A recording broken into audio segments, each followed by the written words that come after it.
जय माता दी। परमात्मा श्री कृष्ण की आज्ञा पाकर ब्रह्मा जी ने उन सरस्वती की स्तुति की।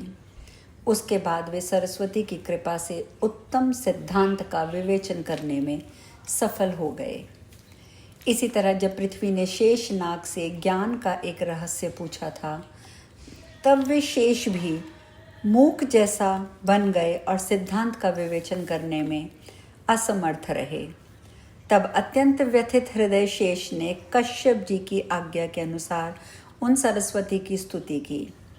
तदंतर वे भ्रम का नाश करने वाले उस पवित्र सिद्धांत का विवेचन कर सके। ऐसे ही जब व्यास ने वाल्मीकि से पुराण सूत्र पूछा, तब वे मौन रह गए। तब उन्होंने जगदम्बा सरस्वती का स्तवन किया। तत्पश्चात उनके वर से ब्रह्म रूपी अंधकार को मिटाने वाला ज्योति सदृश निर्मल ज्ञान प्राप्त करके मुनीश्वर वाल्मीकि पुराण सिद्धांत का प्रतिपादन करने में सफल हो सके। भगवान श्री कृष्ण के अंश से उत्पन्न व्यास जी ने उस पुराण सूत्र को सुनकर उन कल्याणमयी सरस्वती को जाना और पुष्कर क्षेत्र में 100 वर्षों तक उनकी उपासना की। हे माता, तत्पश्चात आपसे वर प्राप्त करके वे श्रेष्ठ कविंद्र हुए और उसके बाद उन्होंने वेदों का विभाजन और पुराणों की रचना की। जब इंद्र ने भगवान शंकर से तत्व ज्ञान के संबंध में पूछा, तब क्षण भर उन सरस्वती का ध्यान करके ही शिव जी ने उन इंद्र को ज्ञानोपदेश दिया।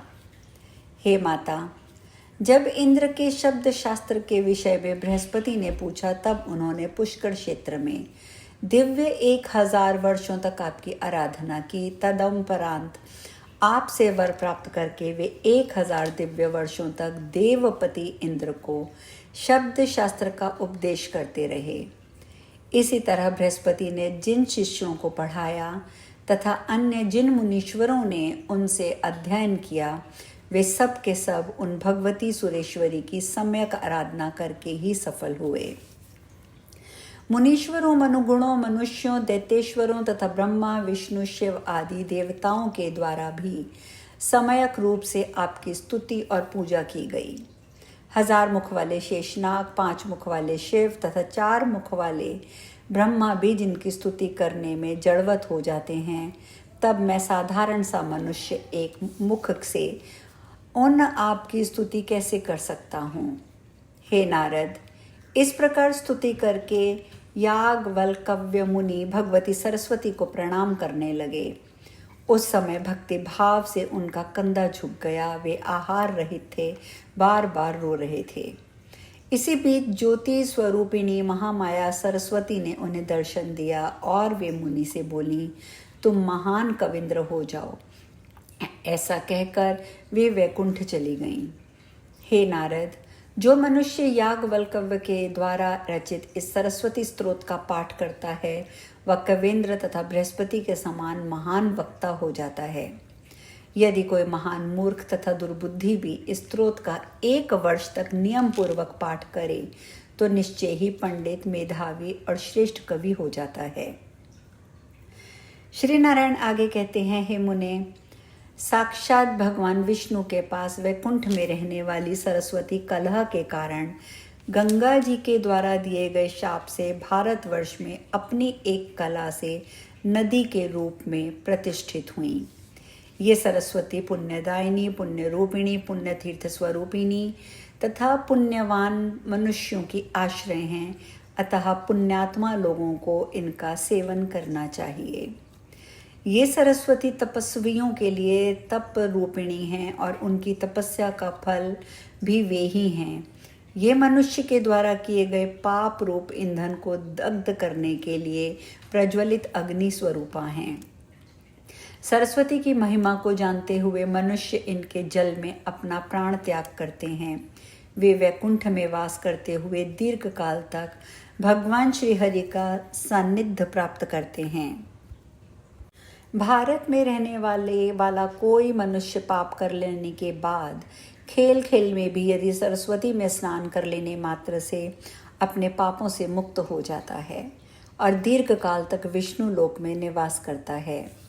जो मनुष्य चातुर्मास में पूर्णिमा तिथि पर अक्षय नवमी के दिन क्षय तिथि को तथा व्यतिपात या ग्रहण के अवसर पर अथवा अन्य किसी पुण्य दिन किसी हेतु से अथवा श्रद्धा पूर्वक सरस्वती में स्नान करता है, वह निश्चय ही वैकुंठ लोक में भगवान विष्णु का सारूप्य प्राप्त कर लेता है।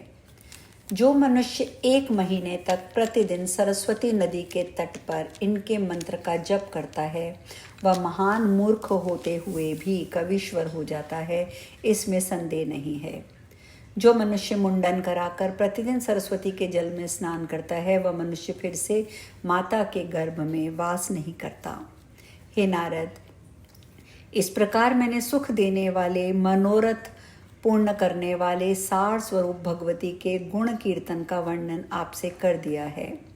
अब आप और क्या सुनना चाहते हैं? सूत जी बोले, हे शौनक, भगवान नारायण की बात सुनकर मुनिश्रेष्ठ नारद अपनी इस शंका के विषय में शीघ्र ही उनसे पूछने लगे। नारद जी बोले, ये भगवती सरस्वती कलह के कारण गंगा जी के शाप से भारतवर्ष में अपनी कला से पुण्यदायिनी नदी के रूप में कैसे प्रकट हो गईं? वेदों के सार स्वरूप कथानकों को सुनने हेतु मेरा कुतूहल बढ़ गया है। इस कथामृत को सुनकर ही मुझे तृप्ति होगी। अपने कल्याण के विषय में कौन संतुष्ट होता है? जो सर्वदा पुण्य तथा कल्याण प्रदान करने वाली है, उन सत्व स्वरूपा गंगा ने पूज्य सरस्वती को शाप क्यों दे दिया? इन दोनों तेजस्विनी देवियों के विवाद का कारण निश्चय ही कानों के लिए सुखकर होगा। पुराणों में अत्यंत दुर्लभ उस वृतांत को आप मुझे बतलाइए। श्री नारायण बोले, हे नारद, मैं ये प्राचीन कथा कह रहा हूँ जिसके सुनने मात्र से मनुष्य सभी पापों से मुक्त हो जाता है। आप इसे सुनिए। लक्ष्मी, सरस्वती और गंगा ये तीनों ही विष्णु की भार्याएं हैं। ये बड़े प्रेम के साथ सर्वदा भगवान विष्णु के समीप विराजमान रहती हैं। एक बार गंगा कामातुर होकर मुस्कुराती हुई भगवान विष्णु का मुख निहार रही थी। तब भगवान विष्णु क्षण भर उनके मुख की ओर देखकर मुस्कुराने लगे। यह देखकर लक्ष्मी ने तो सहन कर लिया, किंतु सरस्वती से सहन नहीं हो पाया। उदारता की मूर्ति लक्ष्मी ने हंसकर उन सरस्वती को समझाया, किंतु अत्यंत कोपाविष्ट वे सरस्वती शांत नहीं हुई। उस समय लाल नेत्रों तथा मुखमंडल वाली और कुपित तथा काम वेग के कारण निरंतर कांपने वाले होठों वाली सरस्वती अपने पति भगवान विष्णु से कहने लगी, एक धर्मनिष्ठ श्रेष्ठ तथा उत्तम पति की बुद्धि अपनी सभी पत्नियों के प्रति समान हुआ करती है, किंतु दुष्ट पति की बुद्धि इसके विपरीत होती है। हे गदाधर, मुझे ज्ञात हो गया है कि गंगा पर आपका अधिक प्रेम रहता है और लक्ष्मी पर भी उसी के समान प्रेम रहता है, किंतु हे प्रभु, मुझ पर आपका प्रेम थोड़ा है। गंगा और लक्ष्मी के साथ आपकी प्रीति समान है, इसलिए गंगा के इस विपरीत व्यवहार को भी लक्ष्मी ने क्षमा कर दिया। पर यहाँ पर मुझ अभागिन के जीवित रहने से क्या लाभ? क्योंकि जो स्त्री अपने पति के प्रेम से वंचित है, उसका जीवन व्यर्थ है। जो विद्वान लोग आपको सात्विक स्वरूप वाला कहते हैं, वे सब वेदज्ञ नहीं हैं, अपितु मूर्ख हैं। वे आपकी बुद्धि को नहीं जानते हैं।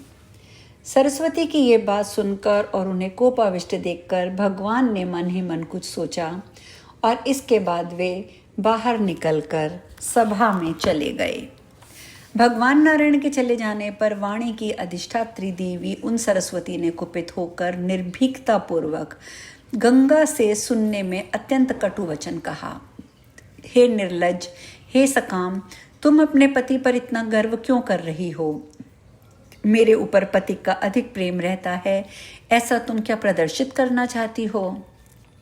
हे कांत वल्लभे, आज मैं भगवान विष्णु के सामने ही तुम्हारा अभिमान चूर्ण कर दूंगी। तुम्हारा वह पति मेरा क्या कर लेगा? ऐसा कहकर वे गंगा के बाल खींचने के लिए उद्यत हुई। तब लक्ष्मी ने दोनों के बीच में आकर सरस्वती को ऐसा करने से रोका। इससे महान बलवती और सत्यत्वमय सरस्वती ने उन लक्ष्मी को शाप दे दिया, तुम नदी और वृक्ष के रूप वाली हो जाओगी, इसमें कोई संदेह नहीं है। गंगा का विपरीत आचरण देखकर भी तुमने उससे कुछ नहीं कहा और सभा के बीच में वृक्ष और नदी की भांति तुम जड़वत बन गई थी, इसलिए तुम वही हो जाओ। यह शाप सुनकर भी लक्ष्मी जी ने ना तो शाप दिया ना ही क्रोध किया।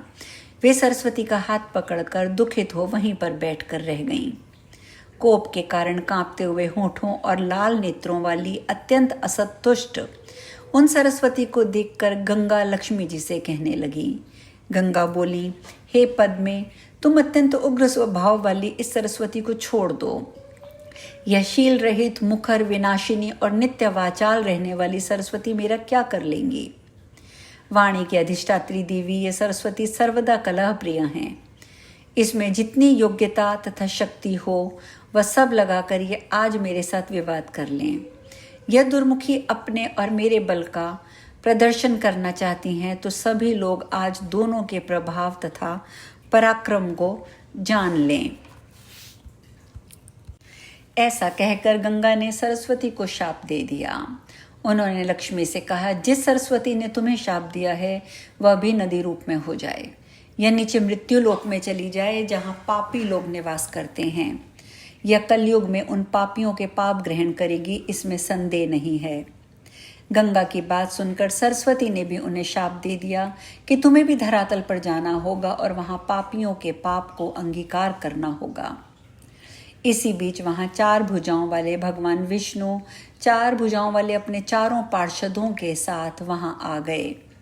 सर्वज्ञ हरि ने सरस्वती का हाथ पकड़कर प्रेम पूर्वक उन्हें अपने वक्ष से लगा लिया और उन्हें शाश्वत तथा सर्वोत्कृष्ट ज्ञान प्रदान किया।